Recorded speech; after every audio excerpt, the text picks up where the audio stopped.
On Overdose Awareness Day, Vice President Kamala Harris wrote on Facebook, "We remember Tiara, Jonathan, Alec, and millions of others who've lost their lives from an overdose." Along with the message, she posted a video of a sit-down conversation with the parents of the 3 people she named. What makes it impossible to bear, Vice President Harris, is that over 500,000 people have died since then. 500,000 people since our son passed away. That's Alex's mom, Dita Bhargava, a supporter of Harris who has a personal reason to advocate for more substance use disorder prevention and treatment. Her son suffered with the disease for years before dying from fentanyl poisoning on his 26th birthday. I think it was that voice in his head that said, listen, it's your birthday one last time. It's going to make you feel great. Since that heartbreaking day, Dita has transformed her grief into action, becoming a powerful voice in the fight against fentanyl. She's engaged in important conversations with political leaders across the country, including Vice President Harris. I'm Angela Kennecke, your host of Grieving Out Loud. If you or a loved one are struggling with substance use disorder, please seek help immediately. With fentanyl in the illicit drug supply, every moment counts. You can find a list of helpful resources on our website, emily'shope.charity.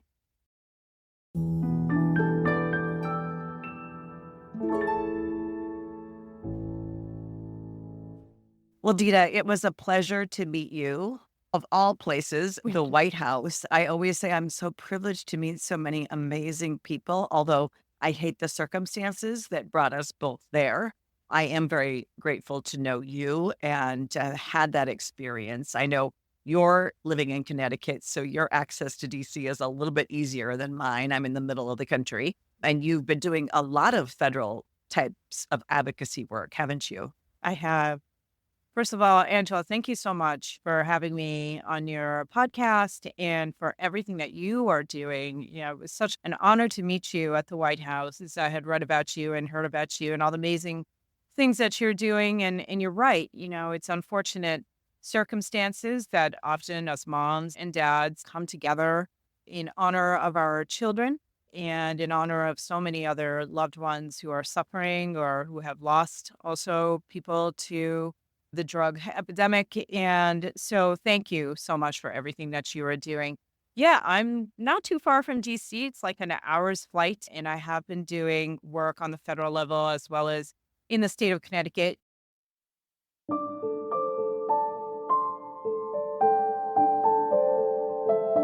Dita's advocacy work started in 2016 when her son Alec was struggling with substance use disorder. His battle began with marijuana and alcohol before progressing to painkillers. Unfortunately, very readily available painkillers, OxyContin, which, you know, that's another whole story in itself. But we know that over 1 million people have passed away since OxyContin was released into the market in the 1990s. And when Purdue Pharma and the Sackler family particularly lied through their teeth about the addictive nature and really pushed it into the system because they knew it was catching on. They were making money, and they knew they had a vulnerable, group of really society that was ready to just take this on and not know that how addictive it was.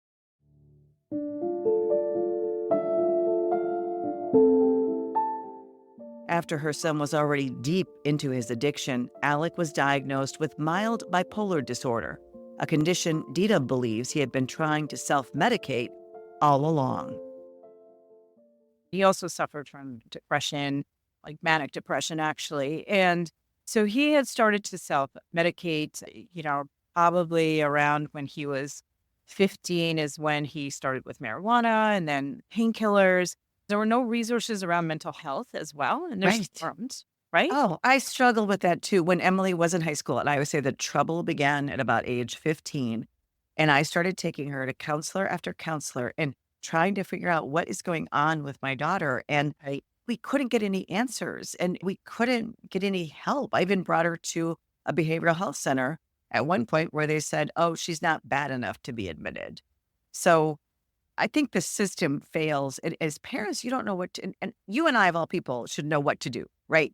I mean, I was talking to everybody, I was researching, I think I employed but it's just so hard to Yeah. get help. And when people ask me now, what do? I say, well, here are some resources for you, but I can't give even today some kind of blanket answer, right? So you do steps A, B, and C. Right, exactly. And that is because our healthcare protocols are still severely inadequate. And we know, Angela, that about 50% of healthcare workers stigmatize addiction and Yes. mental health disease. Yes.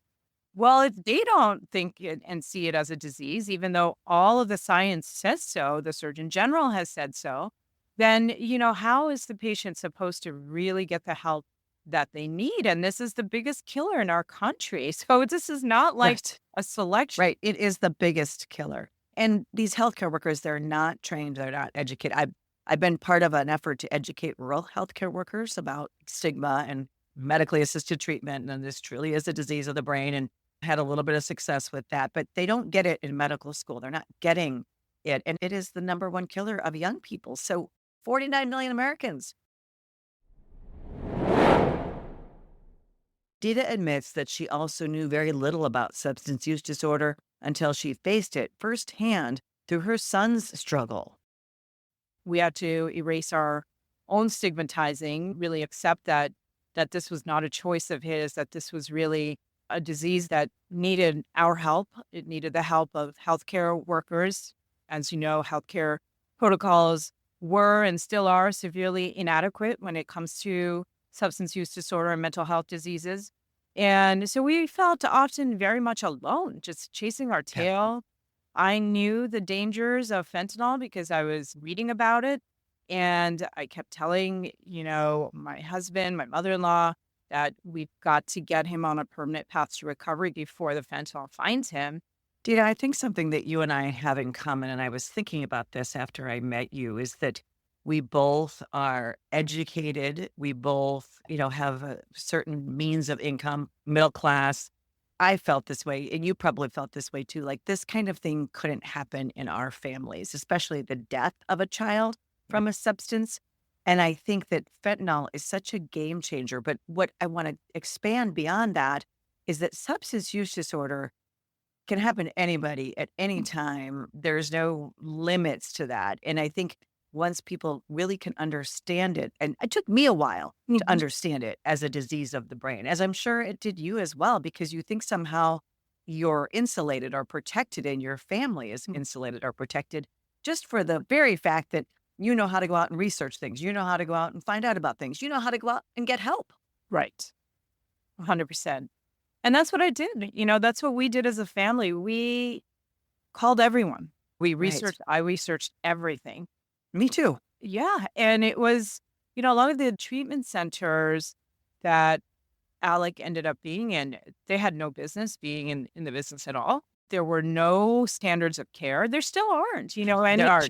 I think we need to stress, and I hate to interrupt you, but we need to stress that anybody can hang up a shingle and call themselves a treatment center. There really are no regulations or standards of care. Yes. So you have to be very smart about what you choose, right? 100%. Yeah. All you need is a sprinkler system and a certificate of occupancy. Right. You need some baby building regulations, right? But not regulations when it comes to the treatment part. Right. And would this ever happen if somebody was suffering from cancer, for instance? God, no. God, no. I don't know about you, Angela, but for us, I had a conversation with Alec a few weeks before he passed away because I was running for statewide office in Connecticut at the time. And I was talking a lot about addiction disease, but I wasn't talking about him, because this was his privacy. And I asked him, I said, listen, if the topic of your struggles ever come up, how would you want me to address it or not address it? This is your life. And he said something that I will never forget. He actually asked me a question. He made a question, my own question, which was, would you ask me this if I had cancer? And that's when it really hit me hard that I was stigmatizing, even just by asking him this question. He said, my friends have died of this disease and more will die. And everyone thinks it's our fault. Like, we chose this life. I don't want this life. I want nothing more than to be on a path to recovery. I'm tired of this, but I don't get the help. And I feel like whenever I relapse, I'm scared to tell anybody because they're going to think badly of me. They're going to stigmatize me. And please go out there and make a difference and tell people that we need the help just like any other disease, just like cancer or any other issue, just like gun violence. This is impacting a lot of people. So I knew right away, Angela, when he passed away, our family may have thought twice as to, do we actually come out publicly and say this? Because to your point, how could this happen to a family like ours? We were good parents, we thought. And this Right. was a failure, as some might have told us, and that was tough. It is tough. And you were good parents. I mean, the thing about it is, nobody would say you weren't a good parent if your child had cancer, to your point. Right. Nobody would blame you for that. But because this is seen as something having to do with willpower, what people don't understand is that the brain gets hijacked. I think we're starting, because this has affected so many people at this point. I always say we're at a tipping point. Many people are starting to understand this, but we still have a long way to go.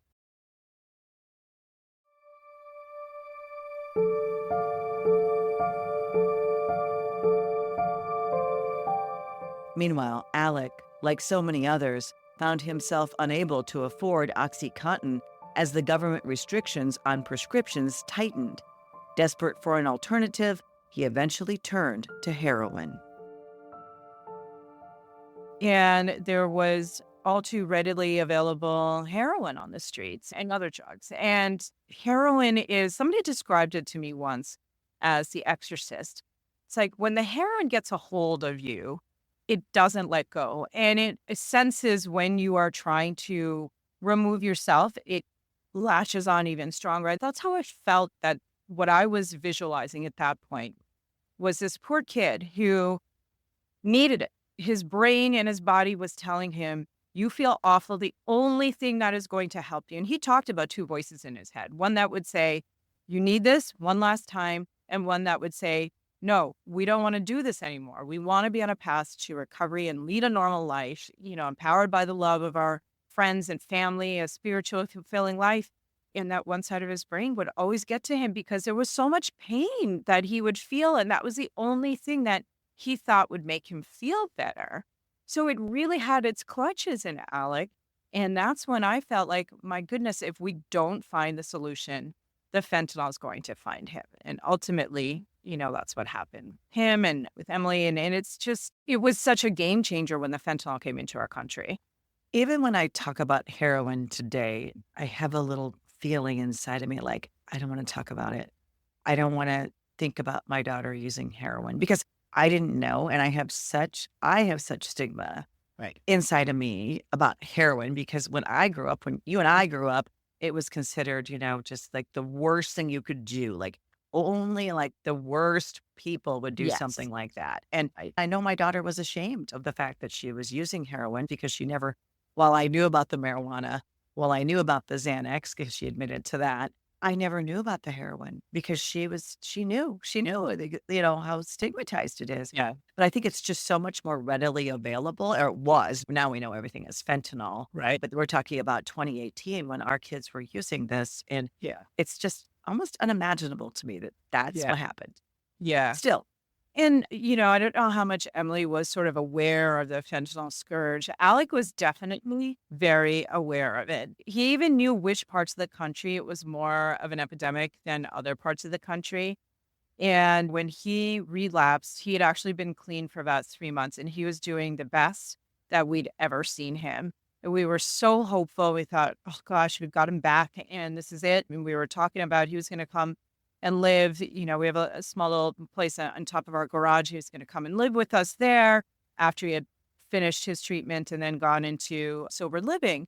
And this is the other sort of real anger and resentment that I have, the treatment center that he was at. The problem with the treatment centers, and I don't know if you found this, Angela, is that there was no transition plan when they were done. And the most vulnerable time in someone's journey, if they ever make it to treatment, is when they come out of treatment. Yes. Their defenses are down. They're now back in the real world. And this is where they always get lost and they feel intimidated and they don't feel equipped. And the treatment center transitioned him into a sober living home that was meant for people who had been sober for at least a year. He was 3 months. And I argued with them. I said, why are you sending him here? Why are you transitioning? He's only been clean for 3 months. It doesn't make sense.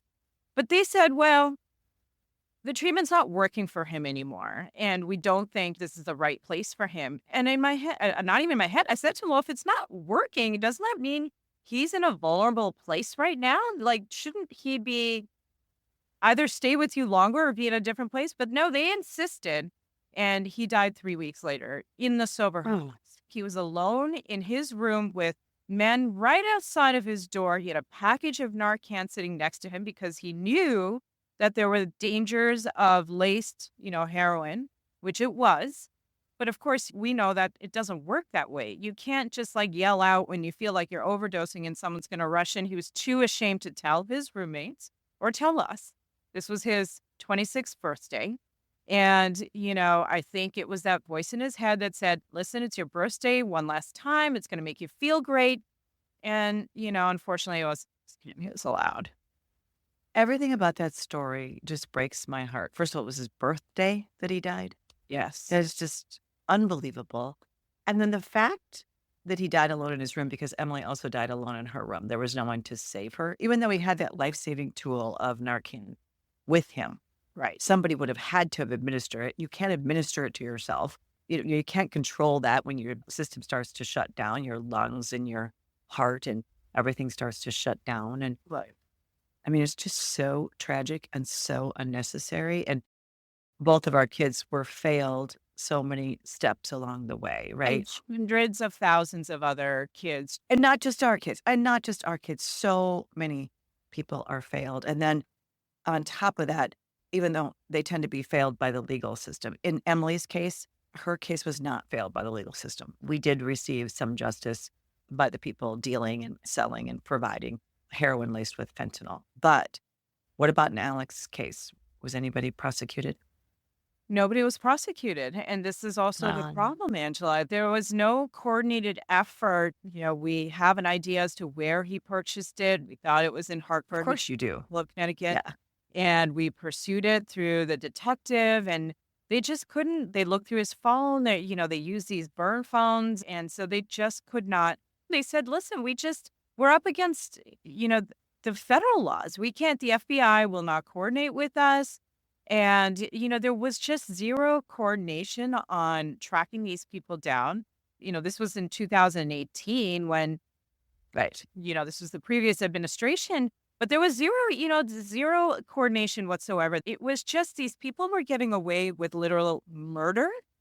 Well, they are. And they still are. And I don't care who's in office. It seems to me like when it comes to law enforcement or local law, I talk to so many parents who are like, oh, there's the stigma from the officers themselves who are like, oh, it's just another druggie who did this to themselves. And I'm using that language.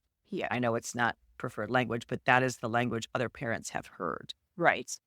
And so there's still not always the willingness, right, to put the time and resources to prosecuting somebody. And then even if there is, sometimes it is very difficult to do and to follow through with an actual conviction. Have you lost a loved one to overdose or fentanyl poisoning? I'd like to invite you to share their story on our new Emily's Hope Memorial website called More Than Just a Number. They were our children, siblings, cousins, husbands, wives, aunts, uncles, and friends. So much more than just a number. You can submit a memorial today on morethanjustanumber.org.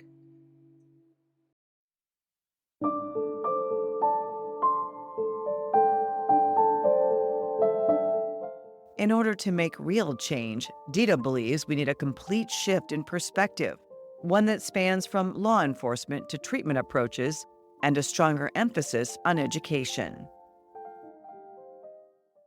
It just drives me insane when people say, shut down the border. And I just want to pull my hair out because I want to say, oh my God, if that was the answer, if it was that simple, we would do that. I mean, if that was that simple, but it's not, because there's so many moving pieces here. But I do want to talk about your advocacy. Yeah. What's most important to you, what you've been doing, and what you think needs to happen. Yeah. And we're seeing overdose deaths drop, which is great. However, in my community, In August, they were up 70%. Now, I just checked with our police chief and they're up 42%. Yeah. So I think that's because you're on the East Coast. And like I said, I'm in the middle of the country and Yeah. we're doing our best to distribute free naloxone as much as possible. But of course, we're behind from the coasts because it just became over the counter and we didn't have the access to it when it wasn't.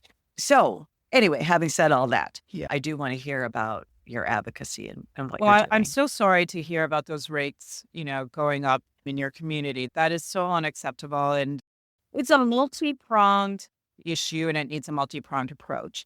So you talked about the border. And yes, that drives me crazy too, that people say, well, shut down the borders and suddenly everybody who has substance use disorder, suddenly a light will go on and they're all going to be okay. That's not going to happen. This is a disease of the brain that needs, proper healthcare protocols. Shutting down the border, first of all, not only wouldn't make the disorder go away, but it wouldn't make the fentanyl go away. As we know, over 90% of the fentanyl that comes into our country is coming in through legal ports of entry and then through U.S. mail. That's where we need to put our focus, is where the fentanyl is coming in from. And I will tell you, I was down at the border in Arizona about a month ago because our current Vice President, Kamala Harris, was actually announcing her policies regarding the border and specifically regarding fentanyl.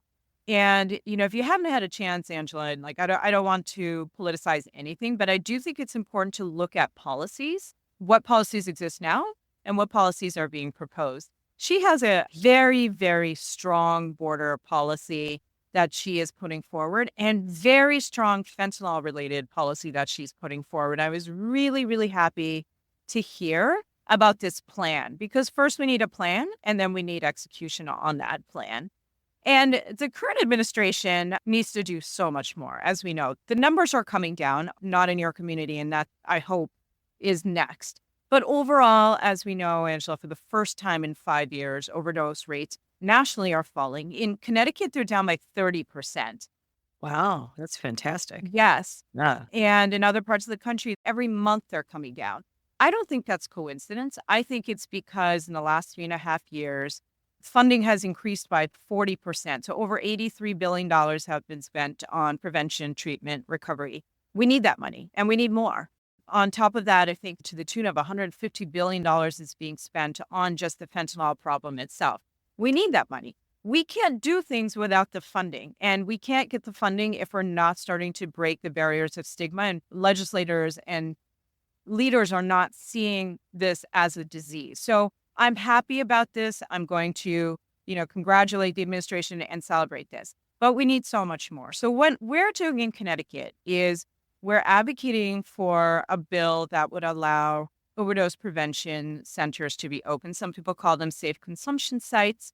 I can tell you right now, Angela, that night that Alec was struggling, when he relapsed, when he felt like nothing is going to make me feel better, that side of his brain that told him this, but he was too ashamed to tell his roommates. He was too ashamed to call us, that if he had a safe place to go, where someone could reverse his overdose because that Narcan package that was sitting next to him by his bedside that nobody knew to use, if somebody knew to use that, he would be alive today. He would most likely, he would have been a loving son, of course, a brother, probably a husband, possibly a father.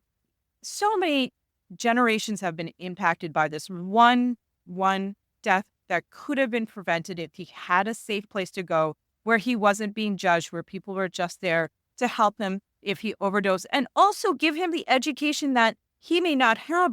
He knew that there were treatment centers. A lot of people don't think that there's any other life possible than the one that they're leading. So they're living on the streets and they're doing this until they die.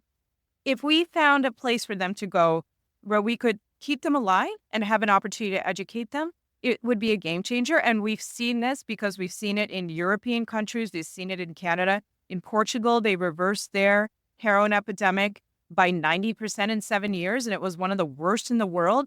And it was through these harm reduction policies, through like policemen who were once a bridge to jail are now a bridge to services.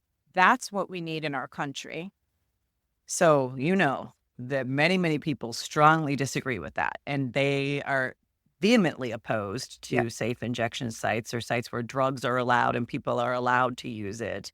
They see it as enabling people and, horrible things are happening, encouraging drug use. And so have you encountered those people and have you been able to convince them of your stance on this? Right.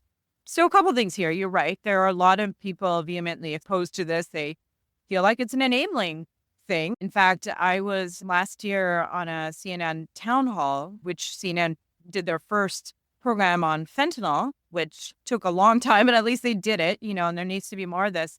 Senator Lindsey Graham was on the program. He was one of the speakers, and I had a one-on-one with him. And I told him about Alec, and I said, look, I strongly believe he would be here today if he had a safe, non-judgmental place to go. He had talked about the scourge of fentanyl and how we had to really attack it. His solution was to go into Mexico and bomb all of these, places. I remember that. Yeah, I remember that. I don't agree with that. They will spring up somewhere else. That's not, we need to get to the root of the problem. Yeah, we need to lessen demand. We need to stop the demand. Correct. So when I asked him particularly if he would support these sites, his body language shifted. He looked very uncomfortable and he said, I don't understand your question. And then I repeated the question, tried to make it clear for him. And he said, no, ma'am, I don't think that's going to work. He looked at me like I had two heads. He didn't know how I could be asking something just so ridiculous. Here's a clip from that conversation on CNN. I really don't understand the question because we're not talking about injections here. We're talking about people taking a pill thinking it was Percocet and it wound up being fentanyl. But the bottom line is what But they do could I take the support? pill in the safe injection facility. The whole point is that they would not die if they were doing it safely where people could help them with Narcan and watch over them. And it would give them the opportunity to eventually, my son died because nobody was there to help him. He had Narcan all around him and nobody knew he was overdosing. But if he knew there was a safe place to take his drug of choice, he would be alive today because he wanted nothing more than to be on a path of recovery and enjoy the love of his friends and his family. To be honest with you, ma'am, no, I don't think that's a very good idea at all. I don't think there is a safe place to do this. It's too bad, Senator, because 100,000 people is a lot of people in our country that could be alive if they were given the safe place to I don't think save that's their the life. answer. Well, thank you for your question. Appreciate it. If you'd like to watch the CNN video, we posted a link in our show notes of this podcast. While you're there, we'd appreciate it if you take a moment to rate, review, and share this episode with friends and family. It helps us further our mission to raise awareness about the fentanyl crisis, decrease the stigma surrounding substance use disorder, and therefore increase the number of people getting into treatment.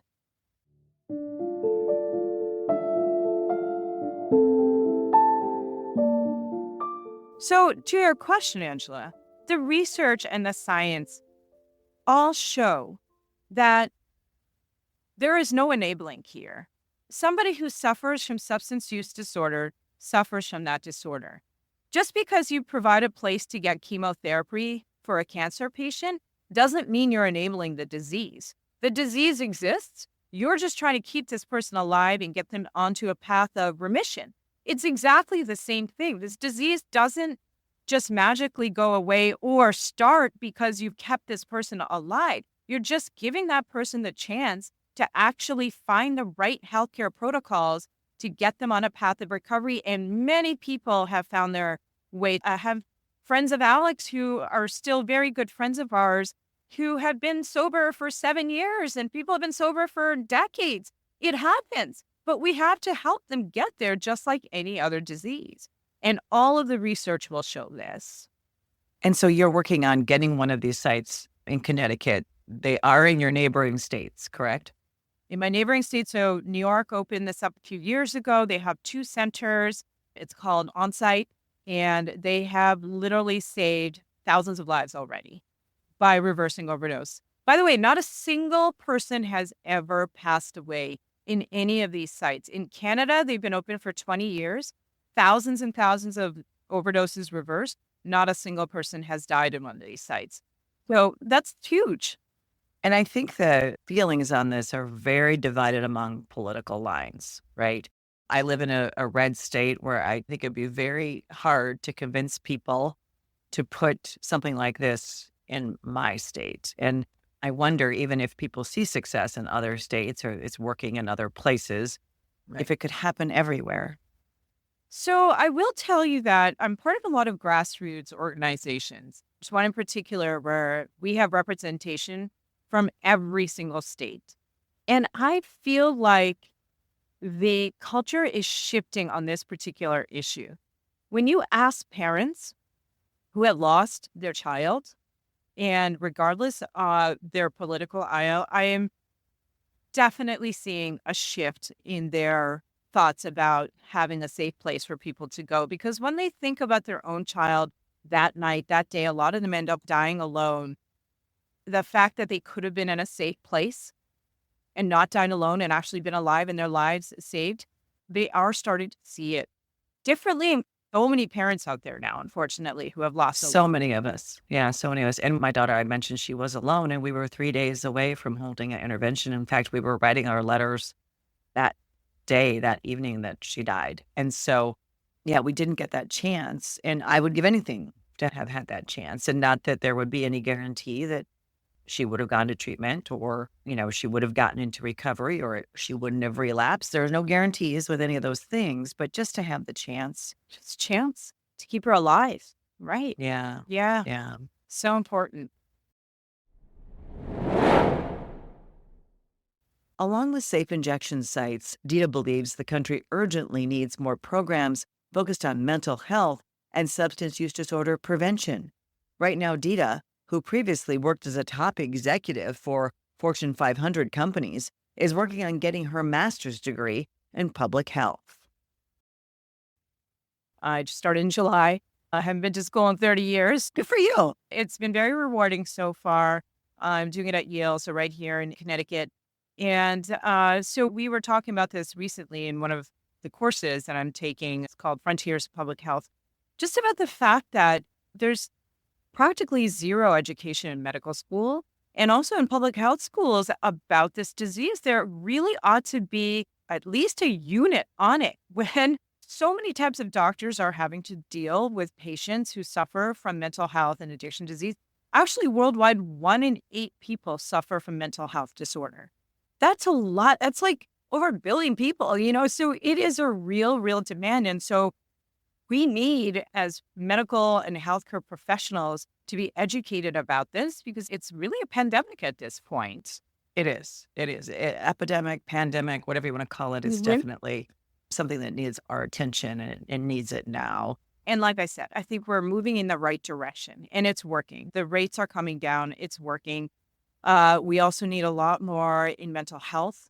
At an earlier age, too. I mean, that's one thing that at Emily's Hope, and I know I've talked to you about this, our education curriculum, we're so committed to starting to work with kids in kindergarten, just as soon as possible, have 100% age-appropriate conversations because we know we're in a mental health crisis with young people. And then if people are turning to drugs to self-medicate, solve their problems or whatever, escape, we know those drugs are deadly. And so we've got to get a handle. Start early, right? And build those resiliency skills. I've been talking about this with our legislators in Connecticut for years about so much has changed for our children. We don't live in the same world that you and I grew up in. No. Social media is sort of really amplifying that mental health anxiety. I know that social media is also helpful for a lot of children, to connect, but it didn't come without thorns.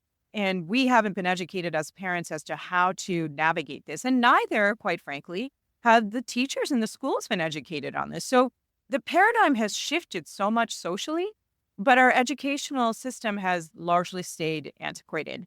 And we need to update the system because that's where our children are spending 8 hours a day. This is where they're being educated. So I've been advocating for a while to have instituted a social emotional learning program from K to 12 because there's a lot of evidence around these programs and how they equip students not only for drugs and alcohol, but also violence and suicidal thoughts. So it's kind of like a given. We can't deny our children this opportunity. we have created this environment, this society, technology has advanced. It is our duty to make sure that we are equipping our children to be resilient in this new paradigm that we live in. Yeah, I agree with you 100%. And the other thing I wanted to ask you about, you mentioned you were on a CNN town hall. You mentioned you were down at the border. You're doing so much advocacy work on the national level. You also got to sit down and talk one-on-one with Kamala Harris as well. Wow. Well, I have to say again, not to show any biases here, but I am a big fan. And I really do think her background, she was a prosecutor. She prosecuted transnational criminals for drugs and for human trafficking, for all of this. So when I heard her speak at the border, I was like, wow, this prosecutor woman is going to make our country safer. She is committed, and she is going to do the things that she laid out, which were very impressive. And if you have a chance, please go look at her border policies. But yes, I sat down with her in the West Wing offices last year, specifically because she was about to speak to attorneys general from across the country about the fentanyl scourge and the fentanyl epidemic, and to collaborate with them to find solutions as to what we do law-wise and what we do community-wise to really stem this scourge of fentanyl. And before she did that, she invited me and 2 other parent advocates, and we had a one-on-one. We talked about fentanyl. We talked about treatment centers and how you and I had just been talking about the lack of standard of care. This is something that she put forward actually in California as the Attorney General. And we talked about so many aspects as we talked about. It's a multi-pronged approach. And she listened to all of us as to what we were doing out there, what we needed help with, what laws we needed, what money we needed, what support we needed, what backing we needed from federal. We even talked a little bit about safe consumption sites, which she was very open to learning about. And she didn't disagree that that would be helpful to keep people alive and keep them safe. And it was really just a very touching conversation. I had met her before, and when I saw her at the border, she thanked me for talking about fentanyl for years to her and making her aware of it. She is really a person who really owns what she hears about people and the lives that have been lost or their sufferings. And she wears it on her sleeve, and she's out to sort of find the remedies and work for the people. She calls herself Kamala Harris for the people. That's exactly, what she is. And I trust that this is going to be a priority for her. We need this to be a priority. Yeah, we need it to be a priority for anybody who's in power. And it's going to take all of us, leadership and everybody, and even everybody in you and I and everybody coming together. Well, Angela, I'm so grateful for you. And I'm so grateful for so many of us moms. It's mostly moms who are. I always say I talk to a few dads on the podcast, and I come across a few dads too. I don't know why it's mostly mothers, but I always liken it back. And people have heard me say this. They're probably sick of hearing me say this, but to the AIDS crisis, that it took a bunch of angry mothers, making the quilts and going on Capitol Hill and doing all the things that we're kind of doing. Well, we're not making quilts. Maybe we should start that. But all the things we're kind of doing, you and I, to try to save other people's kids, right? Because this is no longer about our children. We don't have our children. And I think you would agree with me, and every parent I've talked to has agreed with this, that I just don't want anyone else to feel that kind of pain that our families have experienced. Yeah. And you talked about the ripple effects of one life, and, the grandchildren will never have. What would those children have done? And the things that our own kids could have accomplished that we will never know. And I always talk about that when I talk to groups about this crisis. I talk about the lost potential to the world, what we have lost, and we can't even wrap our heads around that. Can I go dark for 1 minute? If we think about sort of what is happening to our country, life expectancy has dropped for several years in a row. We have an aging demographic, and our young are dying. We have rogue countries, and Kamala Harris addressed this as part of our address in Arizona about just tougher stances against China, for instance, who is shipping, the same thing happened to China 200 years ago in the Opium War, right? Yes. And they haven't been shy at all. They've been very vocal about the fact that they have predictions as to when they will become the superpower.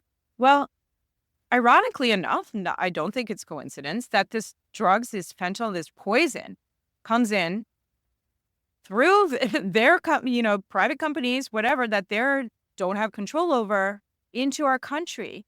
And it's killing our young. We have an aging demographic.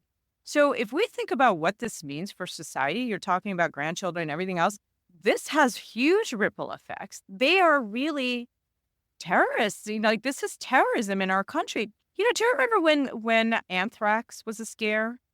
Yes, because I've been in the news for like 35 years. I worked in the news. So, of course, I remember those anthrax scares and on Capitol Hill. And right? Like all of media was Right. reporting this, and it was in a few mailboxes. And we Right. have this scourge of fentanyl coming Poison. in Poison. through like legal ports of entry, poison coming in from China through Mexico. And our society is disintegrating as we speak. Everybody in our country's hair should be on fire. We have to make this a priority. And I'm so glad you brought up the AIDS epidemic because I feel it's a very sort of similar, it's got a lot of remnants in terms of stigma and all of that. Yes. And in 1995, at the height of the AIDS crisis, I think it was like 46,000 people had passed away. And the government started putting $30 billion because of grassroots and advocacy, because of moms. $30 billion, and they have every year, I believe, since then. Yeah. And it's not a death sentence anymore. We've figured out how to help people survive. Right. We can do the same here because it's happened in other countries. If you look in Europe, it's happened. We can do the same. We just need that type of attention. And I think it's moving in the right direction. The momentum, I think, is there. We just need to double down on those efforts. Yeah. Well, thanks to advocates like you. And thank you so much for joining me today on the podcast. I really appreciate it. And it's just been a pleasure to get to know you and to get to do this work alongside of you as well. I appreciate everything you do, Angela. And I look forward to working with you. The fight's not over. We're gonna cross paths again. So yes, absolutely. 100%. Yeah. All right. Well, thanks for having me on your show, and let's stay in touch. And thank you for everything you're doing. You're welcome. Thank you.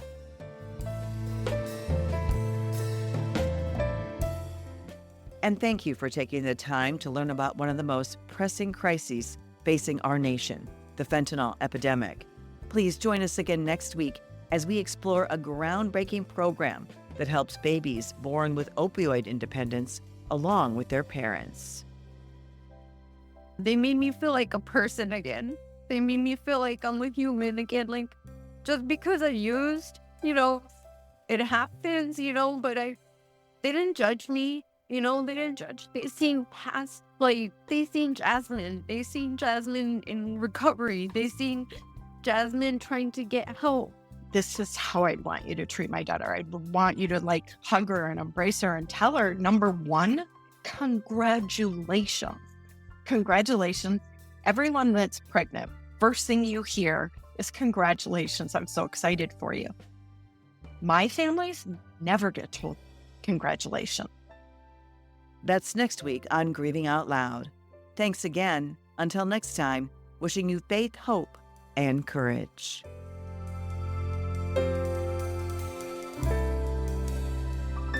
This podcast is produced by Casey Wannenberg King and Kaylee Fitz.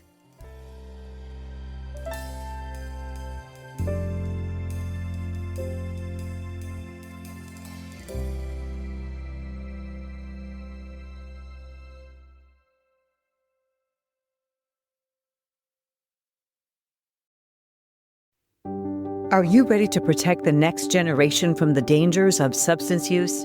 Emily's Hope has created a comprehensive K-12 substance use prevention curriculum designed to educate, empower, and equip students with the tools they need to make healthy choices. Our age-appropriate lessons start in kindergarten and build through high school, using science, real stories, and interactive learning to help kids understand their bodies, brains, and risk of drug use. We're already reaching thousands of students across multiple states, and we're just getting started. Visit emilyshopeedu.org to learn more and share our curriculum with your school administrators and counselors. At Emily's Hope, we believe prevention begins with education. Let's work together to keep our kids safe.